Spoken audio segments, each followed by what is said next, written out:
Overtake না করার জন্য di sorpassare i veicoli a motore, মানে যেই যানবাহনের মোটর আছে ওইগুলার আপনি ওভারটেক করতে পারবেন না। আনকে ভেহিকল ইলেকট্রিক, অনেক গাড়িগুলো আছে দেখেন আপনার ইলেকট্রিকও চলে, ওই গাড়িটিরও আপনি ওভারটেক করতে পারবেন না, ঠিক আছে। এছাড়া তো চিক্লোমোটরি মোটোচিকলি মানে হোন্ডা স্কুটার এগুলা বাদে আপনি ওইগুলারে মানে হোন্ডা সাইকেল এগুলারে করতে পারবেন, কিন্তু যানবাহনরে করতে পারবেন না ওভারটেক, ঠিক আছে।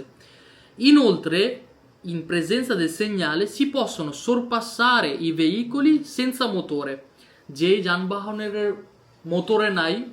মোটর নাই সামনে ওইগুলোর আপনি ওভারটেক করতে পারবেন, ওটা অনুমতি আছে। যেমন এক্সাম্পল দিছে বিচিক্লেতে, সাইকেল, ভেহিকলি আ ব্রাচ্চা, কাররোজে। ভেহিকলি আ ব্রাচ্চা হলো যে হাতে যেগুলো টানে, ঠিক আছে, এরকম যানবাহন। কাররোজে আ কাভাল্লি, ঘোড়ার গাড়ি যেরকম। ভেহিকলি আ ট্রাকশনে অ্যানিমালে, ট্রাকশনে অ্যানিমালে হলো যে আপনার মানে ঘোড়ার, প্রথমে বলছে আপনার কাররোজে আ কাভাল্লি যেটা